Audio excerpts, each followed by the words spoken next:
Isa, dalawa, tatlo, apat. Paulit-ulit na bumibilang si Aliyah sa kanyang isipan habang mariin ngunit maingat niyang dinidiinan ang dibdib ng maliit na batang babae. Ang bawat diin ay isang dasal. Ang bawat paghinga na ibinibigay niya ay isang pakiusap. Hinga bata, hinga! Bulong niya. Pawis na ang tumatagaktak sa kanyang noo. Dumidikit ang ilang hibla ng buhok sa kanyang pisngi. Ang ingay ng paligid, ang sirena ng ambulansya, ang hikbi ng isang ina, ang mga utos ng kanyang mga kasama ay tila humihina sa kanyang pandinig. Ang tanging mahalaga ay ang tibok na pilit niyang binubuhay. Isa, dalawa, tatlo. Bigla, isang maliit na pag-ubo. Sinundan ng isang mahinang iyak. Napasinghap si Aliyah kasabay ng pagbuga ng hangin na kanina pa niya hindi namamalayang pinipigil. Mabilis na kumilos ang kanyang mga kasama. Isinakay ang bata sa stretcher at dinala sa loob ng ambulansya. Lumapit sa kanya ang ina ng bata. Humahagulgol. Hinawakan ang kanyang mga kamay. Salamat, salamat iha. Utang ko sa iyo ang buhay ng anak ko. Naramdaman ni Aliyah ang panginginig ng babae. Nginitian niya ito ng bahagya, isang nangiting pagod ngunit puno ng sinseridad. Trabaho lang po namin, ma'am. Magiging maayos din po siya. Tinapik siya sa balikat ng kanyang team leader na si Mang Romy. Magaling na trabaho, Aliyah. Hay, tara na't makabalik sa station. Tumango si Aliyah at sumandal sa gilid ng ambulansya. Pinapanood ang pag-alis ng sasakyan ng pamilya. Iyon ang mga sandaling nagpapaalala sa kanya kung bakit mahal na mahal niya ang kanyang trabaho. Ang bawat buhay na naidudugtong niya ay isang tagumpay. Biglang nag-ring ang kanyang cellphone. Nakita niya ang pangalan sa screen, Ate Micaela. Huminga siya ng malalim bago sagutin. Hello, ate? Oh, kumusta? Buhay ka pa pala. Bungad agad ng kapatid niya. May bahid ng sarkasmo sa boses. Akala ko natabunan ka na ng kung anong aksidente dyan. Napapikit si Aliyah. Ate, kararating lang namin galing sa isang call. Medyo pagod ako. Pagod? Yan na naman ba ang dahilan mo? Halos 1 linggo ka nang hindi tumatawag kina nanay. Nag-aalala na yung tao. Tatawag ako mamaya, ate. Pangako. Naging busy lang talaga. Busy? Putol ni Micaela sa kanya. Busy sa trabahong niyan na kulang pa sa pambili ng gamot ang sahod? Aliyah, gumising ka nga. Sayang ang lisensya mo, ang talino mo, kung inuubos mo lang yan sa pagpupulot ng mga taong hindi mo naman kaano-ano sa kalye. Ramdam ni Aliyah ang kirot sa bawat salita. Ate, gusto ko tong ginagawa ko. Nakakatulong ako. Pagmamahal ba yang maipapakain mo kay nanay? Ang matalas na sagot ni Micaela. Kailangan niya ng bagong wheelchair. Kailangan nating magbayad ng upa. Kailan mo ba iintindihin yun? Bago pa man makasagot si Aliyah, isang sigaw ang pumunit sa kanilang pag-uusap. Aliyah, may isa pa. Malala to. Sigaw ni Mang Romy mula sa driver's seat. Napatayo ng tuwid si Aliyah. Ang pagod ay agad na palitan ng alerto. Bakit? Anoong nangyari? Car crash sa may highway. High speed. Sumalpok sa poste. Isang biktima. Naipit. Bumalik si Aliyah sa telepono. Ate, sorry. Kailangan ko nang ibaba. May emergency. Isang buntong hininga ng pagkadismaya ang narinig niya mula sa kabilang linya bago ito mamatay. Isinantabi ni Aliyah ang personal na problema. May buhay na kailangang iligtas. Pagdating nila sa lugar, mas malala pa sa inaasahan niya ang tanawin. Isang itim na luxury car ang nayupi na parang lata, nakayakap sa isang poste ng kuryente. Umuusok ang makina. Amoy na amoy ang gasolina at nasusunog na goma. Kailangan natin siyang mailabas dyan. Ngayon na. Utos ni Mang Romy. Mabilis na kumilos si Aliyah at ang kanyang mga kasama. Habang inihahanda ng iba ang fire extinguisher, kinuha ni Aliyah ang jaws of life. Ang nakakabinging ingay ng hydraulic tool ang nangingibabaw habang pilit nilang binubuksan ang pinto ng sasakyan. Nagtalsikan ang mga kislap ng apoy sa bawat pagngat-ngat ng bakal sa bakal. Nang sa wakas ay bumukas ang pinto, sumalubong sa kanila ang isang lalaking wala ng malay. Duguan ng ulo at basag ang salamin ng bintana sa kanyang kandungan. Maingat na pumasok si Alia sa loob. Kahit duguan ang mukha at may mga hiwa, bakas pa rin ang matikas na panga at ang tindig na hindi para sa isang ordinaryong tao. Sinuri niya ang pulso nito. Mahina, ngunit tumitibok pa. Buhay pa siya, sigaw ni Alia. Nagmadali sila. Bawat segundo ay mahalaga. Sa pinagsamang lakas, maingat nilang inilabas ang lalaki mula sa pagkakaipit at inilipat sa stretcher. Sa loob ng ambulansya, abala si Alia sa pag-stabilize sa biktima. Nagkabit siya ng IV line, nilinis ang mga sugat at sinuri ang vital signs nito. Ang buong atensyon niya ay nakatuon sa pagpapanatili ng buhay na nasa kanyang mga kamay. Grabe, buti na agapan natin, sabi ng kasama niyang si Ben habang nagmamaneho sila ng mabilis papuntang ospital. Hindi lumingon si Alia. Sana lang walang internal bleeding na malala. Alam mo ba kung sino yang niligtas mo? Tanong ni Ben. Umiling si Alia. Ang mga mata ay nakapako pa rin sa monitor. Hindi ko tinitingnan ang pangalan. Tinitingnan ko ang pasyente. Narinig ni Alia ang pagsipol ni Ben. Si Isagani Zamora yan. Ang nag-iisang hari ng Zamora Corporation. Biglang natigilan si Alia. Ang kanyang mga kamay ay bahagyang nanginginig sa ere. Napatingin siya sa mukha ng lalaking walang malay sa kanyang harapan. Isagani Zamora. Isang pangalan na nababasa lang niya sa mga business magazine at naririnig sa balita. Isang bilyonaryo, isang alamat.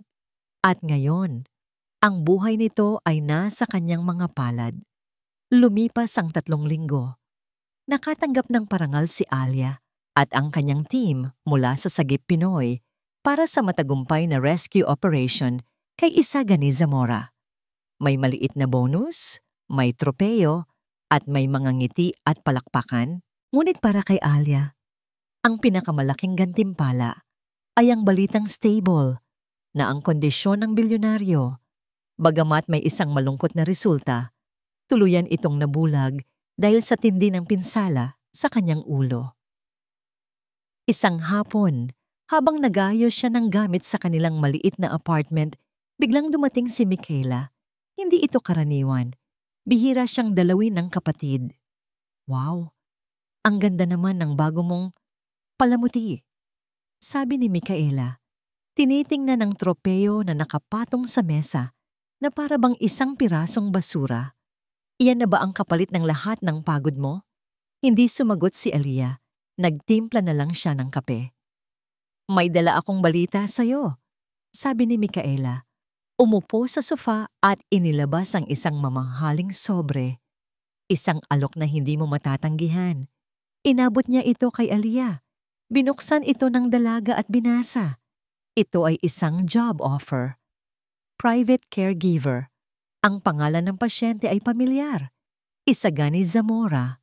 Ang nakasulat na sahod sa ibaba ay halos ikinalaglag ng kanyang panga. 10 beses na mas malaki sa kinikita niya ngayon. Paano mo nakuha to, ate? Gulat na tanong ni Alia. Ngumiti si Michaela. Isang nangiting tila may alam na hindi alam ng iba. May mga koneksyon ako, bunso. Nalaman ko na naghahanap sila ng isang taong mapagkakatiwalaan, isang profesional. At sino pa ba ang mas babagay kaysa sa bayaning nagligtas mismo sa buhay niya? 'Di ba? Umiling si Alia. Hindi ko kaya, ate. Mahal ko ang trabaho ko sa Sagip Pinoy. Ito ang buhay ko. Buhay? Tumawa si Michaela. Isang tawang walang saya. Alia, tingnan mo ang paligid mo. Tingnan mo tong apartment na to. Ito ba ang buhay na gusto mo? Ito ba ang buhay na gusto mong ibigay kay nanay? Sa sahod na yan, mabibili mo na ang pinakamagandang wheelchair para sa kanya. Makakakuha tayo ng mas malaking bahay. Hindi na natin poproblemahin ang mga bayarin. Bumigat ang dibdib ni Alia. Bawat salita ng kapatid niya ay parang maliliit na karayom na tumutusok sa kanyang konsensya. Hindi lang yan tungkol sa pera, ate. Hindi? Lumapit si Micaela, hinawakan ang kanyang mga balikat. Kung hindi tungkol sa pera, tungkol saan? Sa karangalan? Sa tropeo? Alia, pagkakataon na to. Isang pinto na bumukas para sa atin. Huwag mo sanang isara dahil lang sa pride mo. Sa mga sumunod na araw, hindi tinantanan ni Micaela si Alia. Araw-araw itong tumatawag, ipinapaalala ang kanilang mga utang, ang kalagayan ng kanilang ina, ang kinabukasang naghihintay. Hanggang sa isang araw, bumigay si Alia. Sa bigat ng responsibilidad at sa pagnanais na maayos ang gusot sa kanilang pamilya, pumayag siya. Kinabukasan, suot ang isang simpleng uniforme, humarap si Alia sa isang dambuhalang gate na bakal. Ito ang mansyon ng mga Zamora. Ang bawat sulok ay sumisigaw ng karangyaan. Ang hardin ay perpektong inalagaan. Ang bahay ay parang isang palasyo. Ngunit sa likod ng lahat ng ganda, nakaramdam siya ng isang kakaibang lamig, isang katahimikang nakakabingi. Sinalubong siya ng isang lalaking nakangiti, si Jeremy, ang kapatid sa ina ni Isagani. "Welcome to our home, Miss Alia. We've heard so much about you. You're a hero." "Salamat po, sir," mahinang sagot ni Alia. Sa tabi ni Jeremy ay isang mas matandang lalaki, si Celestino, ang stepfather ni Isagani. Hindi ito nagsalita. Tinitigan lang siya nito mula ulo hanggang paa, na para bang sinusuri ang bawat pulgada ng kanyang pagkatao. "Nasa library si kuya. Hinihintay ka na niya," sabi ni Jeremy. "Huwag kang mag-alala. Medyo masungit lang yun sa simula. Masasanay ka rin." Itinuro siya ni Jeremy sa isang malaking pinto na gawa sa dark wood. Kumatok si Alia ng 3 beses bago niya narinig ang isang malamig at walang ganang boses mula sa loob. "Pumasok." Dahan-dahang pinihit ni Alia ang doorknob at pumasok. Ang silid ay malawak. Napapalibutan ng matataas na bookshelf na puno ng mga libro. Madilim sa loob, tanging kaunting liwanag lang mula sa bintana ang nagsisilbing ilaw. At sa gitna ng silid, sa isang malaking leather armchair, nakaupo si Isagani Zamora. Nakaharap ito sa bintana, tila nakikinig sa mga tunog mula sa labas. Nakasuot ito ng itim na damit at may suot na dark glasses, bagamat hindi naman kailangan. Ang buong postura nito ay iritado at puno ng pagbabanta. "Ikaw na ba yung bago?" tanong nito. Hindi pa rin lumilingon. "Oo po, sir. Ako po si Alia." Alia ulit nito sa pangalan niya na para bang tinitikman ng bawat letra. Ang bayani. Naramdaman ni Alia ang panunuya sa huling salita. Sa wakas ay humarap ito sa kanya, o mas tamang sabihin, sa direksyon ng kanyang boses. "Hindi ko kailangan ng bayani, lalo nang hindi ko kailangan ngawa. Kung nandito ka dahil sa pera, sabihin mo na ngayon para hindi masayang ang oras nating dalawa." "Nandito po ako para gawin ang trabaho ko, sir. Ang alagaan kayo." Isang mapaklang ng ngiti ang sumilay sa labi ni Isagani. Dahan-dahan itong tumayo at kinuha ang tungkod na nasa gilid ng upuan. Maingat itong naglakad papalapit sa kanya. Sa bawat hakbang nito, ramdam ni Alia ang panganib. Huminto ito nang halos 1 pulgada na lang ang pagitan nila. Hindi man ito nakakakita. Pakiramdam ni Alia ay tumatagos ang titig nito sa kanya. "Trabaho mo?" bulong nito. "Tingnan natin kung hanggang saan ang kaya ng trabaho mo." Bigla nitong itinaas ang kamay na may hawak na baso ng tubig at sinadyang ibagsak ito sa sahig. Kumalat ang tubig at nagkalat ang mga bubog. "Nabasag ko ang baso," sabi nito sa tonong walang emosyon. "Linisin mo. Ngayon na." Napatingin si Alia sa mga bubog. "Sir, madilim po rito." Baka masugatan po kayo. Sinabi ko, linisin mo. Ang biglang sigaw nito, ang boses ay umalingaw-ngaw sa buong silid-aklatan. Natigilan si Alia. Ang isagani Zamora sa harap niya ay hindi ang lalaking walang malay na iniligtas niya. Ito ay isang halimaw. Isang taong galit sa mundo at sa lahat ng nakapaligid sa kanya. Walang imik, lumuhod si Alia at sinimulang kapain ng sahig para pulutin isa-isa ang mga bubog. Maingat. Ngunit sa kanyang panginginig ay nasugatan ang kanyang daliri. Isang maliit na hiwa, ngunit sapat para tumulo ang dugo. Hindi siya umimik. Narinig ni Isagani ang pagbabago sa kanyang paghinga. Nasugatan ka ba? Hindi po, sir. Maliit lang po. Sagot ni Alia, pinipigilan ng sakit. Umalis ka na. Utos ni Isagani. Tumalikod at bumalik sa kanyang upuan. Nagtatakang tumayo si Alia. Hawak ang duguan niyang daliri. Kung pera lang ang habol mo, umalis ka na ngayon. Sabi ni Isagani, ang boses ay muling naging malamig na parang yelo.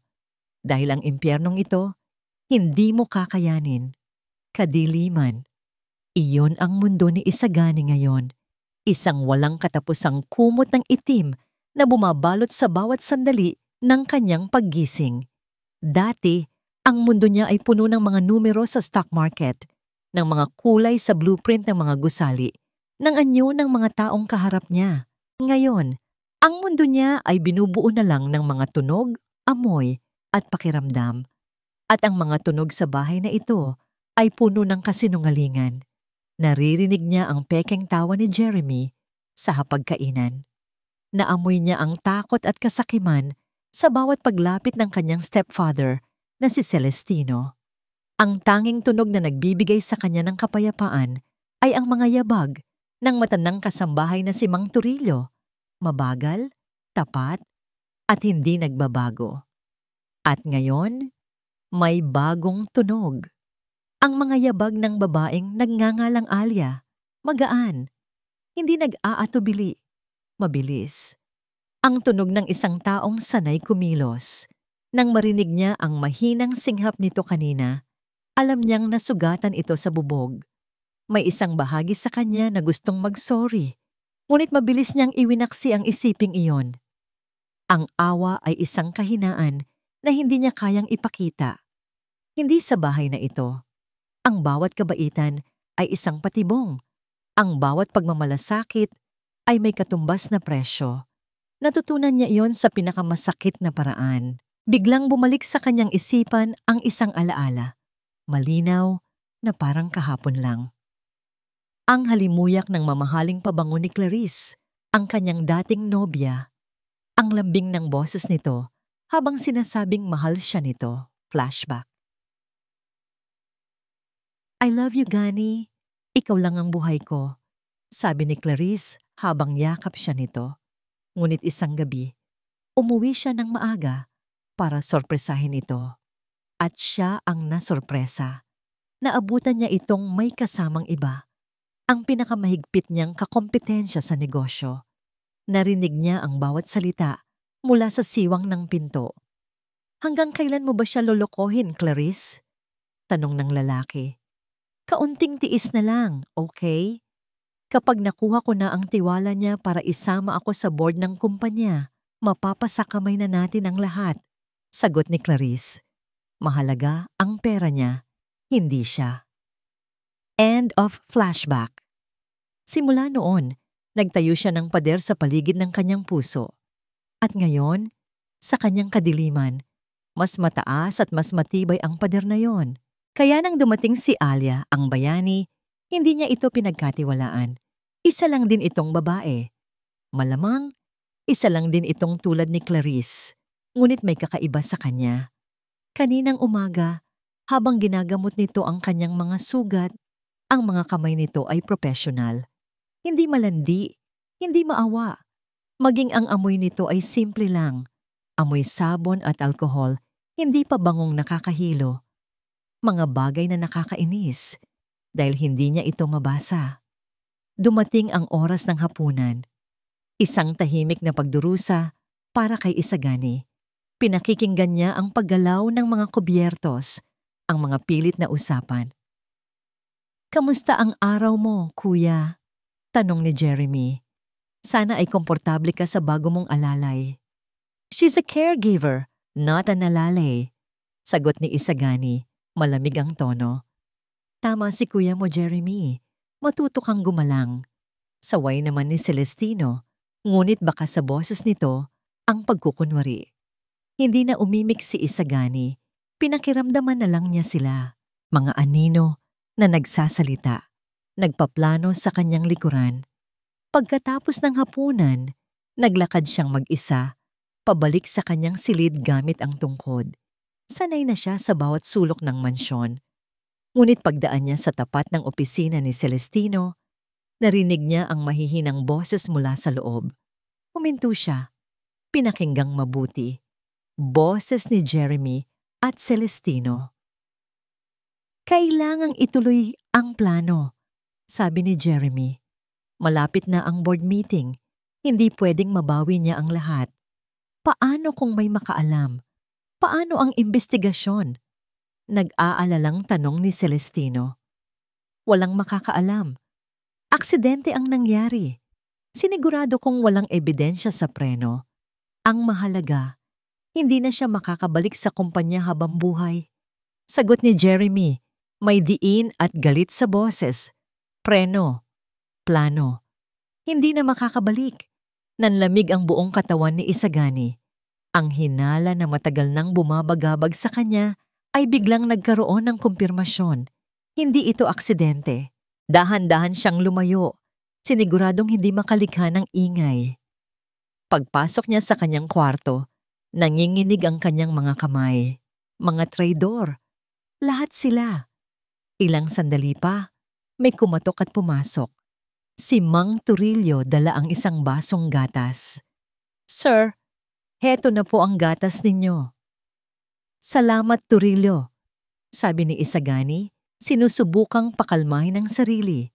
Lumapit ang matanda. Bumulong ito. "Sir, mag-ingat po kayo. May nararamdaman akong hindi tama sa mga kilos nila nitong mga nakaraang araw." Tumingin si Isagani sa direksyon ng matanda. Isang tango lang ang isinagot. Si Turillo lang ang natitira. Ang nag-iisang tao na mapagkakatiwalaan niya. Kasabay ng pag-alis ni Mang Turillo ay ang pagpasok naman ng isa pa. Ang mga pamilyar na magaan na yabag. Si Alia. "Sir Isagani, oras na po para sa gamot ninyo." Ang boses nito ay kalmado, ngunit sa pandinig ni Isagani ngayon, lahat ay isang banta. Kasama ba siya sa plano? Ipinadala ba siya rito para bantayan siya? Para tapusin ang hindi natapos sa highway? Ang pagiging bayani ba nito ay isang malaking palabas? Habang papalapit si Alia, ang takot at galit ay naghalo sa loob niya. Nang maramdaman niyang sapat na ang lapit nito, sa isang mabilis na kilos, bigla niyang sinunggaban ang braso ng dalaga. Narinig niya ang pagkabigla nito. "Sino ang nagpadala sa iyo rito?" Ang mariin at puno ng pagbabantang tanong niya. Ang mga daliri ay mahigpit na nakakapit sa braso nito. "Sabihin mo ang totoo." Naramdaman ni Alia ang paghigpit ng hawak ni Isagani sa kanyang braso. Ang mga daliri nito ay bakal na bumaon sa kanyang balat. Sa halip na matakot o magpumiglas, pinanatili niyang kalmado ang kanyang boses. "Sir, nasasaktan po ako. Bitawan niyo po ako." Ang kanyang kalmadong tugon ay tila ikinagulat ni Isagani. Sandali itong natigilan. Marahil ay inaasahan ng iyak o sigaw. Bahagyang lumuwag ang hawak nito. "Ang trabaho ko po ay alagaan kayo," malinaw na pagpapatuloy ni Alia. "Hindi ko po alam kung ano ang iniisip ninyo, pero wala po akong ibang intensyon kundi ang gawin ang trabaho ko ng maayos." Sa wakas, binitawan siya ni Isagani. Isang buntong hininga ang pinakawalan nito, puno ng pagod at pagkadismaya. "Iwanan mo na ang gamot. Makakaalis ka na." Hindi na nagtanong si Alia. Inilapag niya ang tableta at isang basong tubig sa bedside table at tahimik na lumabas ng silid.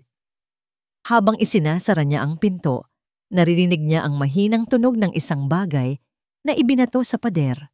Ang mga sumunod na araw ay naging isang maingat na sayaw. Sinusunod ni Alia ang kanyang routine ng may profesionalismo. Ginagawa niya ang lahat ng kanyang tungkulin nang walang reklamo. Kahit pa madalas ay sinusubok ni Isagani ang kanyang pasensya. Ngunit sa likod ng pagiging masungit nito, unti-unti niyang nakikita ang mga bitak sa pader na itinayo nito. Isang hapon, habang nag-aayos siya sa sala, napansin niya ang isang grand piano sa isang sulok na babalot ng alikabok. Tinanggal niya ang takip nito at marahang pinindot ang isang tipa. Isang malungkot na nota ang umalingaw-ngaw sa tahimik na mansyon. Naupo siya at nagsimulang tumugtog ng isang pamilyar na kundiman, isang kantang laging inaawit ng kanyang ina. Ang kanyang mga daliri ay marahang dumadampi sa mga tipa at ang musika ay dumaloy, puno ng pangungulila at pag-asa. Hindi niya namalayan na nakatayo na pala sa may pintuan si Isagani, nakikinig. Hindi ito nagsalita. Hinayaan lang siya nitong tapusin ang kanta. Nang matapos si Alia, isang mahabang katahimikan ang namagitan sa kanila. Maganda. Basag ni Isagani sa katahimikan. Matagal nang walang tumutugtog niyan. Iyon lang ang sinabi nito bago ito tumalikod at bumalik sa kanyang silid. Ngunit para kay Alia, ang isang salitang yon ay sapat na. Isang maliit na piraso ng totoong Isagani ang nasilayan niya. Isang gabi, nagising si Alia sa isang sigaw. Galing ito sa kwarto ni Isagani. Mabilis siyang bumangon at tumakbo papunta roon. Naabutan niya itong binabangungot, pawis na pawis at pilit na iwinawasiwas ang mga kamay na para bang may iniiwasan. Huwag! Huwag! Sigaw nito. Dahan-dahang lumapit si Alia. Sir Isagani! Sir, gising po! Malumanay niyang sabi. Hindi niya ito ginulat. Sa halip, naupo siya sa gilid ng kama at marahang hinawakan ang kamay nito. Nandito lang po ako. Ligtas po kayo. Naramdaman ni Isagani ang kanyang presensya. Unti-unti itong kumalma. Ang mga sigaw ay napalitan ng sunod-sunod na paghinga. Humigpit ang hawak nito sa kanyang kamay na para bang ito ang tanging bagay na totoo sa kanyang madilim na mundo. Hindi umalis si Alia. Nanatili siya roon, hawak ang kamay nito hanggang sa muli itong nakatulog ng mahimbing. Doon, sa katahimikan ng gabi, naintindihan niya. Ang lalaking ito ay hindi isang halimaw. Isa lamang siyang taong nasugatan, nakakulong sa sarili niyang kadiliman. Kinabukasan alam ni Alia na kailangan niyang gumawa ng paraan. Ang hinala ni Isagani, ang mga narinig nito, lahat ay maaaring totoo. Hating gabi, sinadya niyang pumunta sa kusina. Gaya ng inaasahan niya, naroon si Mang Turillo, nagtitimpla ng mainit na tsaa. Gising pa po pala kayo, Mang Turillo. Bati ni Alia. Tumingin sa kanya ang matanda. Ang mga mata nito ay puno ng pag-aalala. Hindi ako mapakali, Hija. Lalo na pagkatapos ng nangyari kay Sir. May hinala po ba kayo? Diretsong tanong ni Alia. Bumuntong hininga si Mang Turillo. Matagal na akong nagsisilbi sa mga Zamora. Bata pa lang si Sir Isagani. Alam ko kung sino ang tapat at kung sino ang nagkukunwari lang. Ibinaba niya ang kanyang boses. Pinag-aaralan ko ang mga records ng kumpanya, ang mga financial statements ni Sir Celestino. May mga malalaking utang, mga utang sa sugal. Tumango si Alia. Ako naman po. May napapansin sa kilos ni Sir Jeremy. Laging nakamasid. Kailangan nating mag-ingat, sabi ni Mang Turillo. Para sa kapakanan ni Sir Isagani, nagkasundo sila. Mula noon, palihim silang nagtutulungan. Isang araw, habang nasa library sila, iniabot ni Isagani kay Alia. Alia ang isang folder. Basahin mo sa akin ang lamang yan. Mga report yan mula sa board. Isa itong pagsubok. Alam ni Aliyah na sinusubukan nito ang kanyang katapatan. Buong araw niyang binasa ang mga teknikal na dokumento, hindi nagrereklamo. Ipinapaliwanag ang mga komplikadong detalye sa paraang maiintindihan nito. Sa unang pagkakataon, naramdaman niyang nagtatrabaho sila bilang isang team. Pero ang sandaling iyon ay biglang naputol nang pumasok si Jeremy. "Oh, mukhang seryoso kayo dyan," sabi nito. Nakangiting ngunit ang mga mata ay nanlilisik habang nakatingin kay Alia. "Baka naman masyado mo nang inaabuso ang kabaitan ng caregiver mo, kuya." Hindi sumagot si Isagani, ngunit naramdaman ni Alia ang pagbabago sa tensyon sa silid. Kinagabihan, bago matulog si Alia, palihim siyang pinuntahan ni Mang Turillo. May iniabot itong isang maliit at lumang susi. "Ano po ito?" tanong ni Alia. "Itago mo to, Hija." Bulong ng matanda. Ang mga mata ay maingat na tumitingin sa paligid. "Huwag mong sasabihin kahit kanino." Hinawakan ni Alia ang malamig na bakal.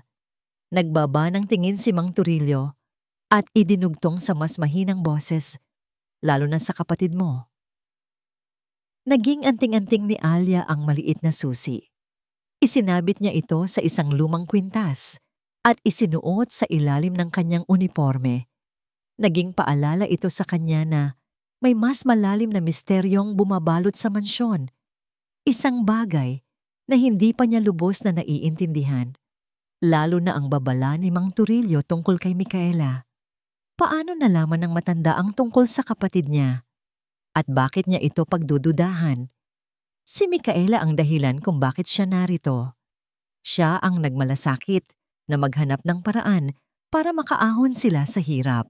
Isang hapon, inutusan siya ni Jeremy na kumuha ng isang dokumento sa opisina nito. Madalas itong mangyari nitong mga nakaraang araw, mga maliliit na pabor na tila paraan para mailayo siya kay Isagani. "Pakikuha lang yung folder na kulay asul sa ibabaw ng mesa ko, Alia. Pakidala kay kuya," sabi nito, abala sa pagkausap sa telepono. Pumasok si Alia sa opisina. Malinis at organisado ang silid, salungat sa magulong imahe ni Jeremy. Nasa ibabaw nga ng mesa ang asul na folder, ngunit bago niya ito kunin, isang bagay sa laptop nito ang nakakuha ng kanyang atensyon. Naiwan itong bukas. At sa screen, nakabukas ang isang email. Hindi niya sinasadyang basahin, ngunit ang mga salitang nakasulat sa subject line ay tila tumalon papunta sa kanya. "Zamora Car. Brake check confirmation." Biglang kumabog ang kanyang dibdib. Dahan-dahan, tila may sariling isip ang kanyang mga mata. Sinundan niya ang laman ng email. Ito ay isang resibo mula sa isang talyer na hindi pamilyar ang pangalan. Isang maliit na auto repair shop sa labas ng syudad. Ang petsa, 2 araw bago ang aksidente ni Isagani. Ang serbisyo, Specialized Brake System Inspection and Adjustment. Ang halaga, 100,000 piso. 100,000 para sa brake check. Mas lalo siyang kinilabutan nang makita ang pangalan ng nagpadala ng email. Hindi ito si Jeremy. Ito ay si Celestino.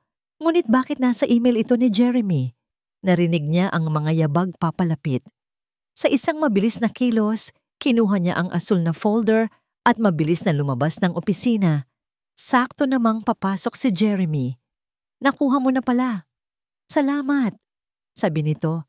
Hindi man lang siya tinitingnan. Nanginginig ang mga kamay ni Alia habang naglalakad palayo. Preno, talyer, 100,000 piso. Ang mga salitang narinig ni Isagani. Lahat ay nag-uugnay. Lahat ay sumisigaw ng katotohanan. Sinadya ang aksidente. Inutusan silang sirain ang preno ng sasakyan. Kailangan niyang may makausap. Kailangan niya ng tulong. At sa kabila ng babala ni Mang Turillo, isa lang ang taong pumasok sa isip niya. Ang kanyang ate. Nagtago siya sa garden, sa likod ng malalaking halaman, at mabilis na tinawagan si Micaela. Nanginginig ang kanyang boses Nang sagutin ito ng kapatid. Ate, o bakit? May problema ba? Ate, kailangan mong kong tulungan. Humihikbing sabi ni Alia. Si Sir Isagani. Hindi aksidente ang nangyari sa kanya. May plano sila. May plano silang patayin siya. Inaasahan ni Alia ang gulat, ang takot, ang pag-aalala. Ngunit katahimikan lang ang isinagot mula sa kabilang linya. Ate, nariyan ka pa ba? Isang mahabang buntong hininga. At pagkatapos, isang boses na hindi niya kailanman narinig mula kay Micaela. Malamig, walang emosyon, at nakakakilabot. Alia, trabaho mo ang alagaan siya, hindi ang makialam sa buhay niya. Natigilan si Alia. Anong ibig mong sabihin? Ate, nasa panganib ang buhay niya. Nasa panganib ako. Talaga? May sarkasmong sagot ni Micaela. Kung gayon, tumigil ka na kung ayaw mong mapahamak. Huwag kang gagawa ng kahit anong bagay na ikasisira ng lahat. Ikasisira ng lahat? Ate, hindi kita maintindihan. Simple lang ang hindi mo maintindihan, Alia, sabi ni Micaela, at sa bawat salita nito ay tila isang patalim na tumatarak sa puso ni Alia. Alam ko. Matagal ko nang alam. Parang binuhusan ng nagyayelong tubig si Alia. Ang hangin ay tila nawala sa kanyang mga baga. Alam mo? Oo, at kung may utak ka, mananahimik ka na lang at gagawin ang trabaho mo. Malaki ang bayad sa'yo, di ba? Isipin mo na lang na iyon ang bayad para sa iyong pananahimik. Nabitawan ni Alia ang kanyang cellphone. Bumagsak ito sa damuhan ng hindi niya namamalayan. Ang buong mundo niya ay gumuho sa isang iglap. Ang kapatid niya, ang ate niya na akala niya ay kakampi niya. Hindi lang nito alam ang plano. Kasabwat ito. Ipinasok siya ni Micaela sa mansyon hindi para tulungan ang kanilang pamilya, kundi para maging mata at tainga ng mga taong gustong pumatay kay Isagani. O mas malala pa, para maging taong pagbibintangan kapag may nangyaring masama. Ang bawat pag-aalala, ang bawat pangungumbinsi, ang bawat salita tungkol sa kanilang ina, lahat ay kasinungalingan. Isang malaking, nakamamatay na palabas, at siya ang bida na hindi alam ang sariling papel. May narinig siyang kaluskos sa kanyang likuran. Dahan-dahan siyang lumingon. Ang mga luha ay nagsisimula nang mamuo sa kanyang mga mata. Nakatayo roon si Jeremy, may hawak na gunting para sa paghahalaman. Isang ngiti ang sumilay sa labi nito. Isang nangiting hindi abot sa kanyang mga mata. Isang ngiting parang sa isang demonyo. Okay ka lang, Alia? Tanong nito. Ang boses ay tila nag-aalala, ngunit ang mga mata ay nang uusig. Parang nakakita ka ng multo. Napatitig si Alia kay Jeremy. Ang puso niya ay dumadagundong sa kanyang dibdib. Pilit siyang ngumiti. Pinipigilan ang panginginig ng kanyang mga labi. O okay lang po, sir. Medyo nahilo lang po ako sa init. Itinutok ni Jeremy ang matalim na dulo ng gunting sa isang tuyong sanga at ginupit ito ng may puwersa. Ganoon ba? Magpahinga ka kung kailangan mo. Ayaw ni Kuya na nagkakasakit ang mga alaga niya. Ang salitang alaga ay tumatak sa isipan ni Alia. Hindi caregiver, hindi empleyado, alaga. Na para bang isa siyang hayop sa isang hawla. Tumango na lang siya at mabilis na umalis. Ramdam ang mga mata ni Jeremy na nakatutok sa kanyang likuran hanggang sa makalayo siya. Ang mga sumunod na araw ay naging impyerno para kay Alia. Bawat ngiti ni Jeremy, bawat pag-aalala ni Celestino, bawat tawag ni Micaela ay naging isang anyo ng pagbabanta. Nag-iisa siya sa lungga ng mga ahas at ang pinakamasakit sa lahat, kailangan niyang magpanggap na walang alam. Ang tanging nagpapanatili sa kanyang katinuan ay si Isagani. Napansin ng lalaki ang pagbabago sa kanya. Isang gabi, habang tinutulungan niya itong maglakad-lakad sa hardin para sa ehersisyo, bigla itong nagsalita. May problema ka, sabi nito. Hindi ito tanong, kundi isang pahayag. Wala po, sir. Mabilis niyang sagot. Huwag mo akong tawaging sir kapag tayong dalawa lang, sabi ni Isagani. At huwag kang magsinungaling. Naririnig ko sa paghinga mo. Nararamdaman ko sa panginginig ng kamay mo habang nakahawak sa braso ko. Takot ka. Hindi nakaimik si Alia. Huminto sila sa ilalim ng isang malaking puno ng akasya. Ang hangin ay malamig at ang tanging maririnig ay ang huni ng mga kuliglig. Alam mo ba kung bakit ako nagtayo ng pader sa paligid ko, Alia? Biglang tanong ni Isagani. Dahil minsan, ang mga taong pinapasok mo sa buhay mo ang siya ring sisira sa'yo. Sa unang pagkakataon, nagkwento ito. Ikinuwento nito ang tungkol kay Clarice, ang pagmamahal na inakala niyang totoo at ang pagtataksil na sumira sa kanyang tiwala. Habang nagsasalita si Isagani, hindi galit ang narinig ni Alia, kundi isang malalim na kalungkutan. Nakinig lang si Alia. Hindi siya nagsalita. Nang matapos itong magkwento, isang luha ang pumatak mula sa kanyang mata. Hindi dahil sa awa, kundi dahil sa pagkakaintindi. Pareho sila ng nararamdaman. Pareho silang pinagtaksilan ng mga taong pinagkatiwalaan nila. Sa isang iglap, inilagay ni Alia ang kanyang malayang kamay sa ibabaw ng kamay ni Isagani na nakahawak sa kanya.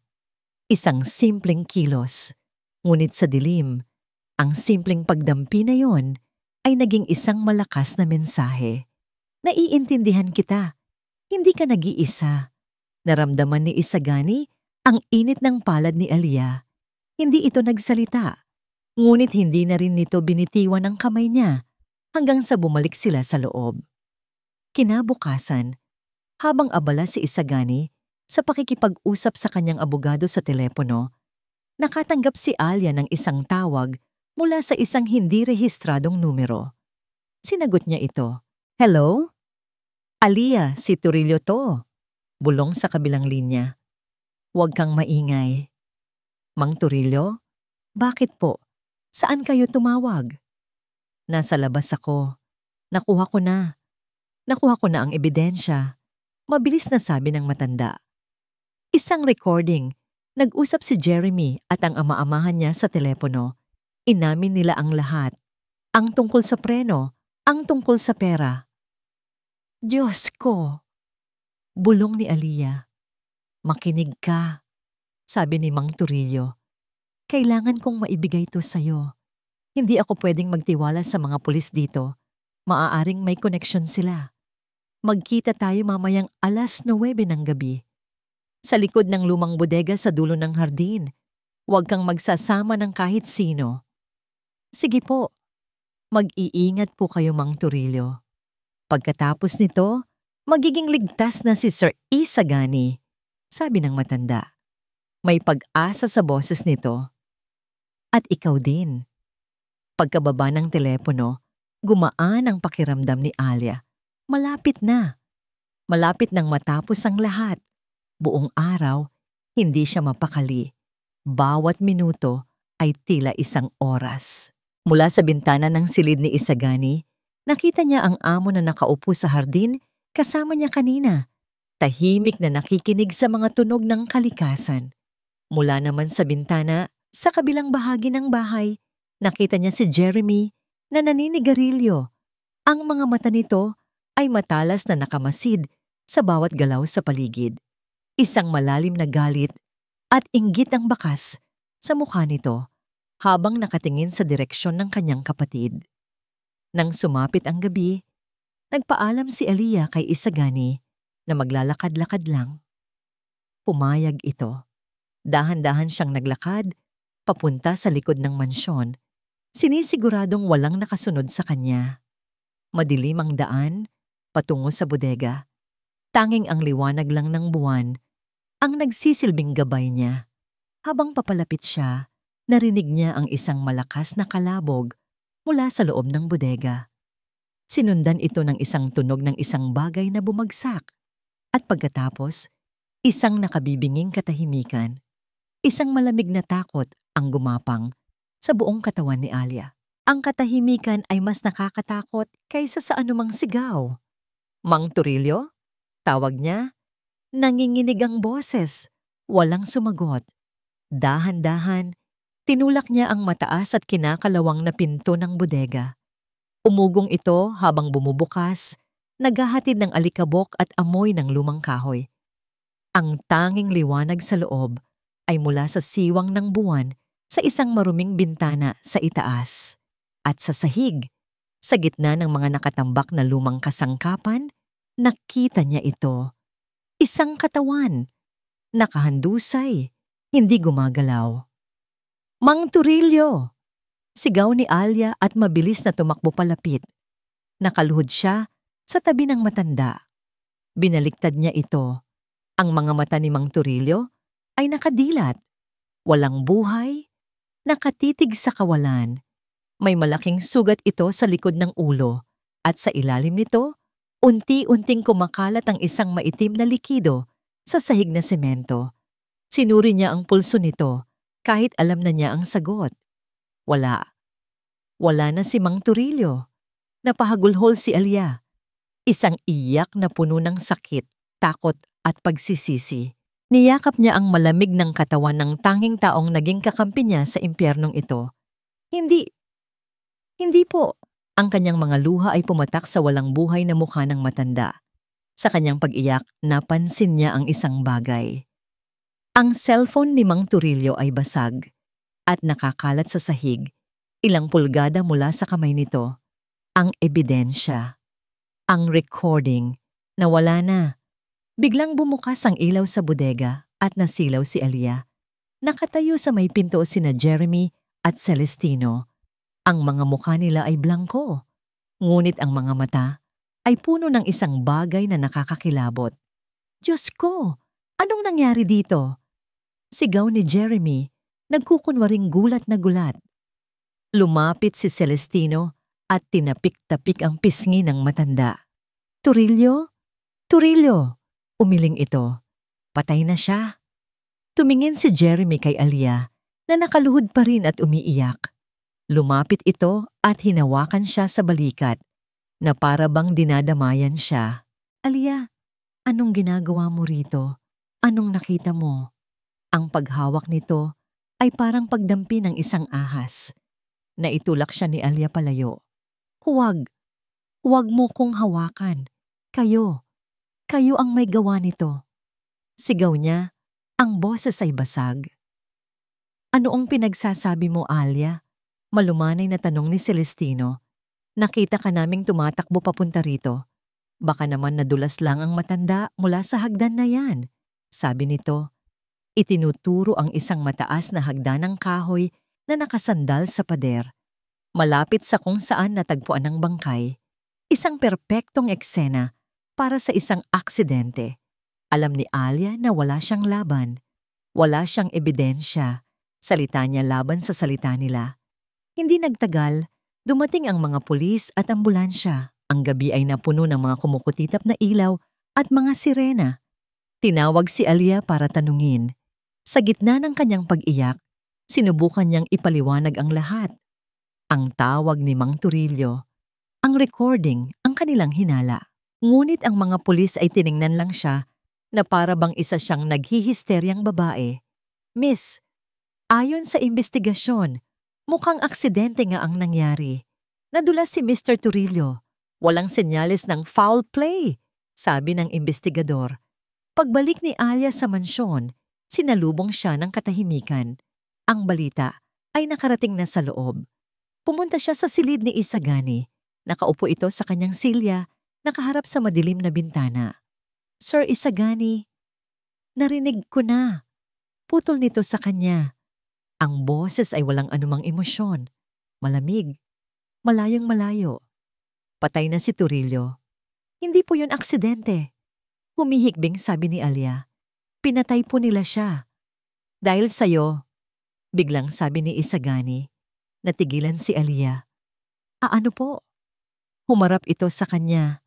Ang mukha ay isang maskara ng galit at sakit. Dahil sa pakikialam mo, dahil sa pagiging usisera mo. Kung nanahimik ka lang sana, buhay pa sana siya ngayon. Siya ang nag-alaga sa akin mula pagkabata. At ngayon, wala na siya dahil sa isang katulad mo.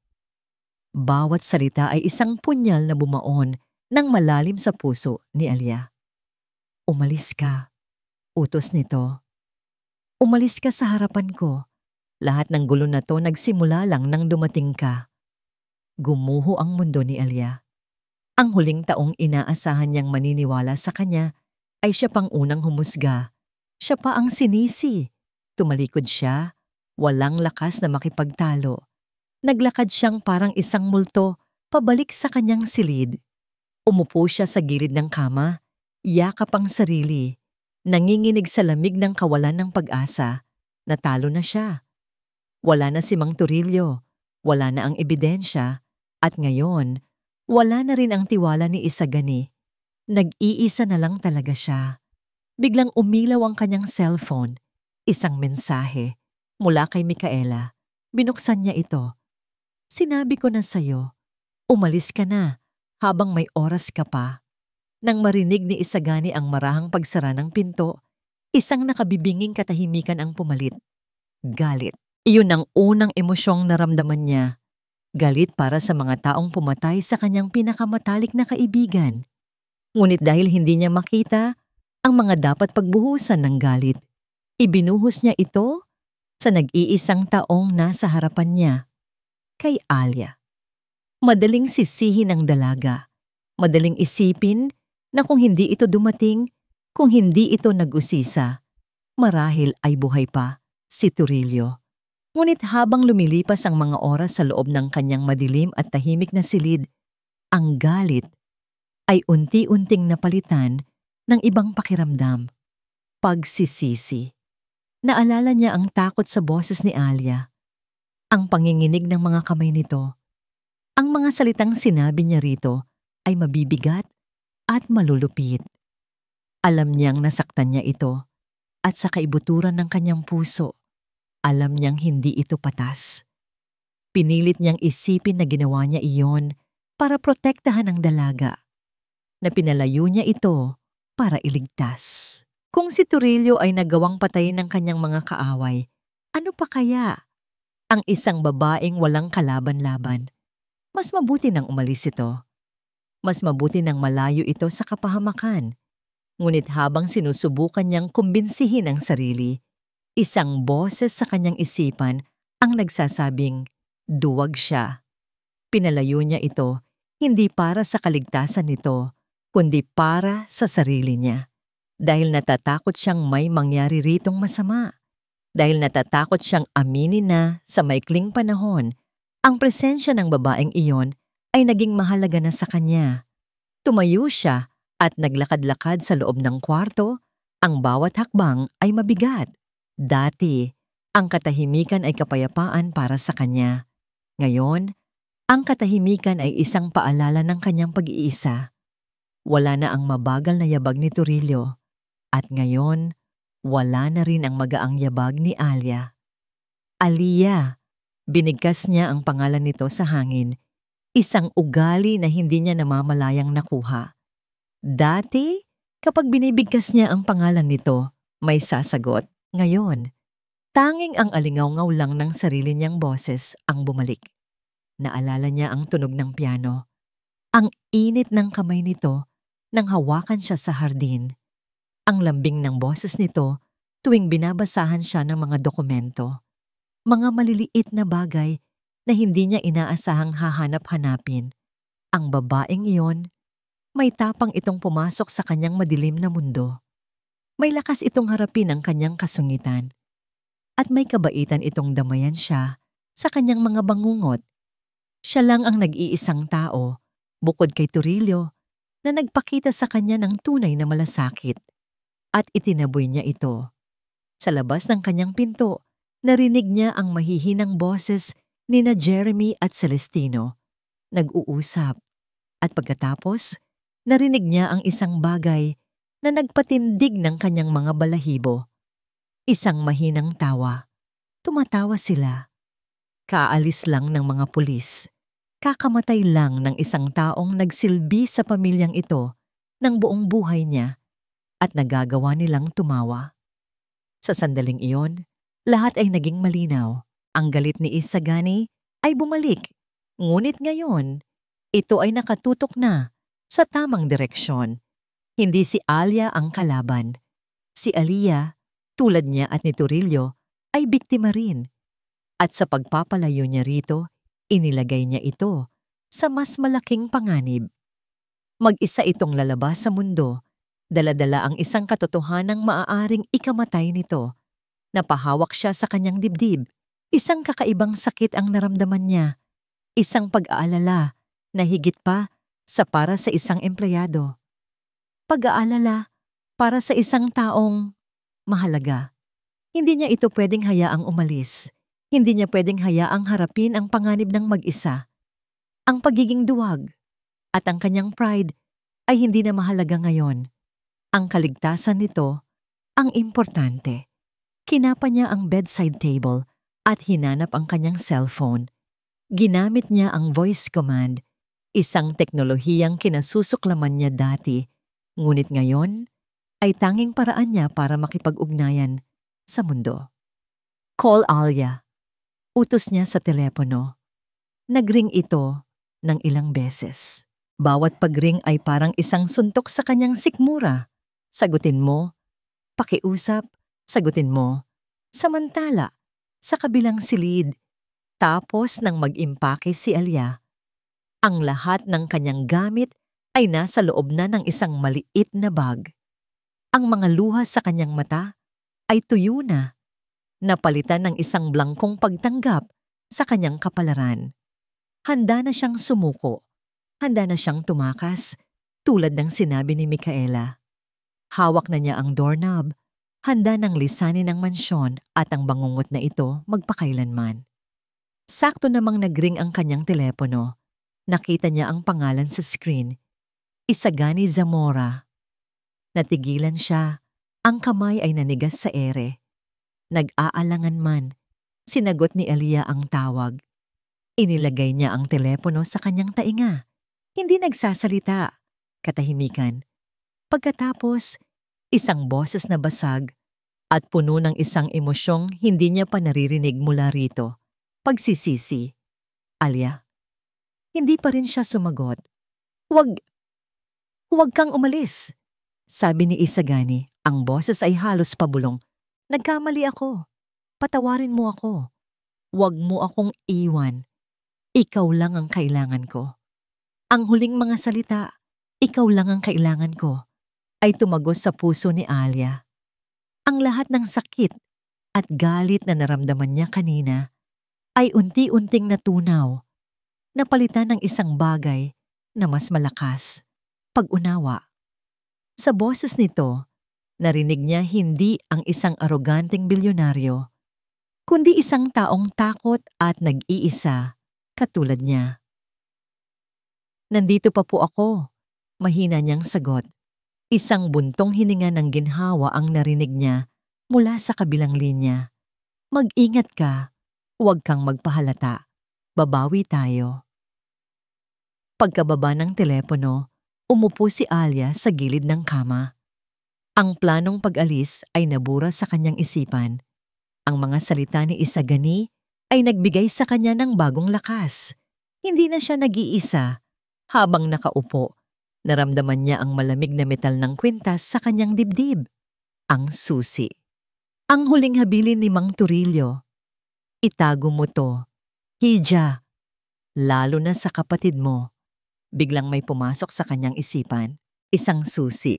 Isang matandang tapat na empleyado. Ano ang pinakamahalagang bagay na itatago ng isang taong tulad ni Mang Turillo? Hindi ito kayamanan. Ito ay katotohanan. Napatingin siya sa isang lumang ID ni Mang Turillo na naiwan sa kanyang drawer. May nakasulat doon na pangalan ng isang maliit na rural bank sa probinsya. Ang bangko kung saan malamang ay doon ito sumusweldo. Isang safety deposit box. Iyon lang ang tanging posibilidad. Isang bagong determinasyon ang bumuhay sa kanyang dugo. Hindi pa tapos ang laban. Kinabukasan, gumawa siya ng dahilan. Nagpaalam siya na kailangan niyang umuwi sa probinsya dahil sa isang family emergency. Hindi naghinala sina Jeremy. Sa katunayan, tila ikinatuwa pa nila ang kanyang pag-alis. Bago umalis, kinausap niya si Isagani. "Mag-iingat po kayo. Babalik po ako." Isang tango lang ang sagot nito, ngunit sapat na yon. Alam nilang pareho na hindi ito isang simpleng pag-alis. Nagbiyahe si Alia ng ilang oras. Pagdating sa maliit na bangko, kinakabahan siyang lumapit sa teller. Inilahad niya ang susi at isang authorization letter na minadali niyang ginawa na may pekeng pirma ni Mang Turillo. Nagdasal siya na sana ay gumana. Sa kabutihang palad, dahil sa kaliitan ng bangko at sa katotohanang kilala ng lahat ang matanda, hindi na sila nag-usisa pa. Dinala siya sa isang silid na puno ng maliliit na metal na kahon. Itinutok ng babae ang master key at pagkatapos ay isinuksok ni Alia ang susi ni Mang Turillo. Bumukas ito. Sa loob, wala masyadong laman. Isang maliit na notebook, isang sobre, at isang itim na USB flash drive. Nanginginig ang mga kamay ni Alia habang kinukuha ang mga ito. Umupo siya sa isang sulok ng bangko at binuksan muna ang sobre.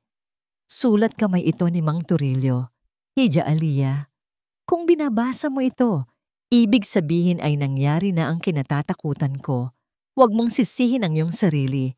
Ginawa ko ito para kay Sir Isagani. Itinuring ko na siyang tunay na anak. Nasa USB ang kopya ng recording. Ang orihinal ay nasa cellphone ko na alam kong kukunin nila. Ito ang ating alas. Ibigay mo ito sa mga taong tunay na mapagkakatiwalaan. May isa pa akong huling habilin. Matagal ko nang pinirmahan ang aking organ donor card. Nakasaad doon na kung ano man ang mangyari sa akin, ang aking mga mata ay iaalay ko sa nag-iisang taong karapat-dapat makakita muli ng liwanag, si Sir Isagani. Huwag kayong susuko. Ipaglaban ninyo ang tama. Nagmamahal, Turillo na pahagulhol si Alia habang binabasa ang sulat. Ang kabutihan at katapangan ng matanda ay walang kapantay. Ang sakripisyo nito ay hindi dapat masayang. Pinunasan niya ang kanyang mga luha. Isinaksak niya ang USB sa kanyang cellphone gamit ang isang adapter. Lumabas ang isang audio file. Pinindot niya ang play at doon narinig niya ang lahat. Ang malinaw na boses ni Jeremy at Celestino. "Sigurado ka bang walang makakaalam, Jeremy? Ako ang bahala. Tay, isang pihit lang sa preno. Tapos ang laro. Akin na ang lahat ng dapat ay sa akin noon pa." Nasa kanya na ang katotohanan. Nasa kanya na ang sandata. Mabilis siyang bumalik sa Maynila. Hindi siya umuwi sa mansyon. Dumiretso siya sa isang lumang kaibigan ng kanyang ama, isang mataas na opisyal ng pulis na kilala sa pagiging matapat. Gabi na nang bumalik si Alia sa mansyon ng mga Zamora. Ang kanyang takot ay napalitan na ng isang matatag na tapang. Pumasok siya sa silid ni Isagani. "Nandito na ako," sabi niya. Naramdaman ni Isagani ang pagbabago sa kanyang boses. "Nakuha mo?" Tumango si Alia. Kahit hindi nito iyon makikita. Nasa akin na ang lahat. Nilapitan niya ito at hinawakan ang kamay. Oras na para tapusin ito. Sa dilim ng silid, tanging ang kanilang mga hininga at ang tibok ng kanilang mga puso ang maririnig.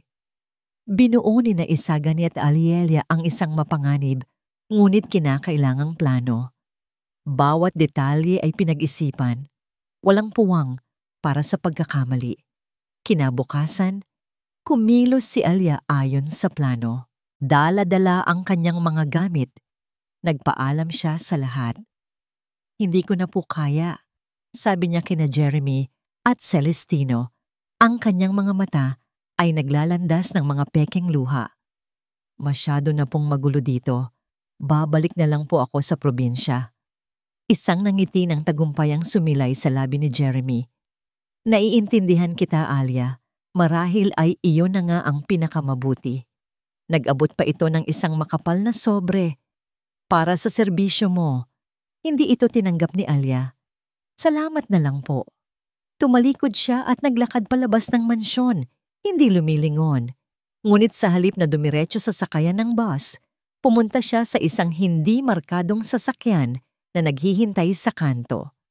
Sa loob nito ay si General de Silva, ang kaibigan ng kanyang ama. Kasama ang ilang piling tauhan, ibinigay niya ang USB. General, nasa kamay niyo na po ang lahat. Mag-ingat ka, iha.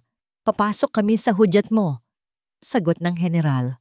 Samantala, sa loob ng mansyon, ipinatawag ni Isagani ang isang kagyat na pulong ng pamilya sa kanyang library. Naroon si Jeremy, si Celestino at maging si Micaela na ipinatawag din para sa isang mahalagang anusyo. Pinatawag ko kayong lahat dahil nakapagdesisyon na ako. Simula ni Isagani, ang boses ay mahina at tila sumusuko. Pagod na ako. Bulag na ako at wala nang silbi. Wala na rin si Torillo para tulungan ako. Kaya, napag-isipan kong ibigay na sa inyo ang gusto ninyo. Nagkatinginan sina Jeremy at Celestino, hindi maitago ang galak. Si Micaela naman ay ngumiti ng palihim. Ibibigay ko na ang kontrol ng Zamora Corporation kay Jeremy. Patuloy ni Isagani. At ikaw, Celestino, babayaran ko ang lahat ng utang mo. Ang tanging hiling ko lang ay alagaan ninyo ako sa aking pagtanda. Siyempre naman, kuya. Hinding-hindi ka namin pababayaan. Mabilis na sagot ni Jeremy, halos hindi na makapaghintay. Mabuti, sabi ni Isagani. Ngunit bago ko pirmahan ang mga papeles, may isang bagay lang akong gustong iparinig sa inyo. Isang bagay na iniwan sa akin ni Torillo bago siya maaksidente. Kinuha ni Isagani ang isang maliit na digital recorder mula sa kanyang bulsa. Isang decoy na inihanda nila. Pinindot niya ang play. Sa simula, static lang ang maririnig. Ngunit pagkatapos, isang boses ang umalingaw sa tahimik na silid. Sigurado ka bang walang makakaalam, Jeremy? Ang boses ni Celestino. Nanlaki ang mga mata ng mag-ama. Biglang nanlamig ang kanilang mga ngiti. Ako ang bahala. Tay, isang pihit lang sa preno, tapos ang laro. Akin na ang lahat ng dapat ay sa akin noon pa. Ang boses ni Jeremy, puno ng galit at kasakiman. Napatayo si Jeremy, nanginginig sa galit. Saan mo nakuha yan? Patayin mo yan. Ngunit huli na ang lahat. Kasabay ng pagtatapos ng recording, bumukas ng malakas ang pinto ng library. Pumasok si General de Silva kasama ang kanyang mga tauhan. Nakatutok ang mga baril. Jeremy Zamora, Celestino Vargas, arestado kayo para sa kasong frustrated murder at murder. Hindi! Isang patibong to. Sigaw ni Celestino. May karapatan kayong manahimik. Patuloy ng isang pulis. Habang pinupusasan sila, natulala si Micaela sa isang sulok, hindi makapaniwala sa nangyayari. Ang kanyang mga pangarap ay gumuho sa isang iglap. Lumingon si Isagani sa direksyon niya. At ikaw, Micaela, sabi nito, ang boses ay malamig.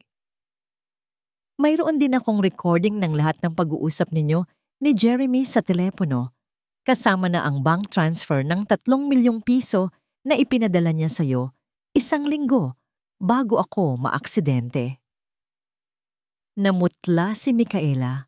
Napaluhod ito. Ang muka ay puno ng pagkatalo. Alia, patawarin mo ako. Mula sa likod ng mga pulis, lumabas si Alia. Tiningnan niya ang kapatid, hindi na may galit, kundi may awa. Sana balang araw, mapatawad mo ang sarili mo, ate.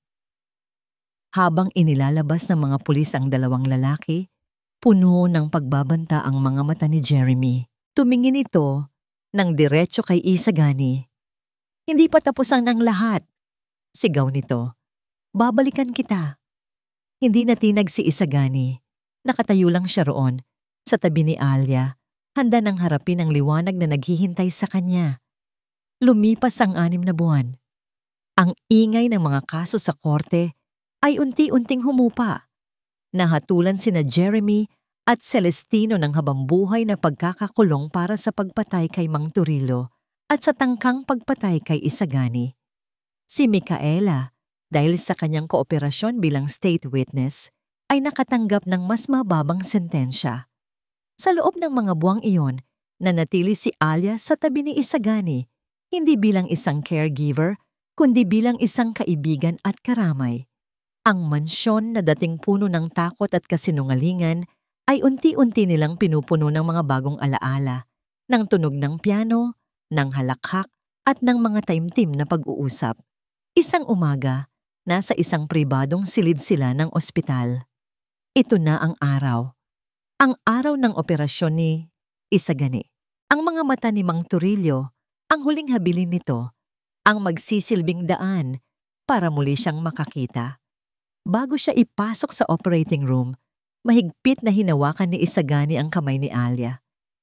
Takot ako, pag-amin nito sa unang pagkakataon. Normal lang po yan, sagot ni Alia, pinipisil ang kamay nito. Pero hindi ka nag-iisa, hihintayin kita dito. Hindi lang yon, sabi ni Isagani. Takot akong, baka pagmulat ko, hindi pala kita gusto. Isang maliit na ngiti ang sumilay sa labi ni Alia. Kung ganoon, sisiguraduhin kong ako ang pinakamagandang babae na una mong makikita. Ang operasyon ay tumagal ng ilang oras. Bawat minuto ay parang 1 taon para kay Alia. Nang sa wakas ay lumabas ang doktor, dala nito ang magandang balita. Naging matagumpay ang lahat. Pagkatapos ng ilang linggong pagpapagaling, dumating ang araw ng pagtatanggal ng benda. Naroon si Alia kasama ang doktor. Dahan-dahan, inalis ng doktor ang mga sapot sa mata ni Isagani. Una, malabong mga hugis lang ang nakita niya. Pagkatapos, mga kulay. At nang sa wakas ay luminaw ang lahat, ang unang imahe na nabuo sa kanyang paningin ay ang isang mukha. Ang mukha ng babaeng nagligtas sa kanya sa higit sa isang paraan. Nakatitig lang siya. Pinag-aaralan ng bawat detalye. Ang malalambing nitong mga mata na may bahid ng pag-aalala. Ang malumanay nitong nangiti. Ang ilang hibla ng buhok na nakatakas mula sa pagkakatali. Isang butil ng luha ang pumatak mula sa mata ni Isagani. Mas maganda ka pa sa na-imagine ko. Bulong niya, ang boses ay nanginginig. Napaluha na rin si Alia. Mga luhang dala ng purong kaligayahan. Kinabukasan ang una nilang pinuntahan ay ang sementeryo. Magkahawak kamay silang tumayo sa harap ng puntod ni Mang Turillo. Nag-alay sila ng mga bulaklak at panalangin. Salamat Turillo, sabi ni Isagani habang nakatingin sa pangalan na nakaukit sa lapida. Dahil sa'yo, nakikita ko na ulit ang mundo. At dahil sa'yo, nakita ko siya. Mula sa sementeryo, bumalik sila sa mansyon, ngunit hindi na ito ang malamig at madilim na lugar na dati nilang kinatatakutan. Ang mga bintana ay bukas, pinapapasok ang sikat ng araw. Tumayo sila sa gitna ng hardin, sa ilalim ng puno ng akasya, kung saan unang nagbukas ng puso si Isagani. Alia, sabi niya, humarap dito at hinawakan ang magkabilang kamay. Sa loob ng 6 na buwan, ikaw ang naging mata ko. Ipinakita mo sa akin ang mundo sa pamamagitan ng iyong mga salita at ng iyong kabaitan. Pero higit sa lahat, tinuruan mo akong muling magtiwala. Hinalikan niya ang mga kamay nito. Ngayon, gusto kong ako naman ang magpakita sa iyo ng mundo. Gusto kong makita ang mundo kasama ka. Mahal kita, Alia. Hindi na kailangan ng salita. Sa isang nangiti na puno ng pagmamahal, tumango si Alia. Sa paglubog ng araw, sa gitna ng hardin, ibinigay ni Isagani ang kanyang unang halik kay Alia. Hindi ito isang halik na puno ng pagnanasa, kundi isang halik na puno ng pasasalamat, pangako, at ng isang pag-ibig na sinubok ng dilim, ngunit nagtagumpay sa liwanag. Nagpasya si Alia na bumalik sa Sagip Pinoy, hindi dahil kailangan, kundi dahil ito ang kanyang puso. Ngunit sa pagkakataong ito, hindi na siya nag-iisa. Itinatag ni Isagani ang Turillo Foundation, isang organisasyong sumusuporta at nagbibigay ng modernong kagamitan sa mga emergency response team sa buong bansa. Magkasama, natagpuan nila hindi lang ang pag-ibig, kundi pati na rin ang isang bagong layunin, isang buhay na binuo sa pundasyon ng tiwala.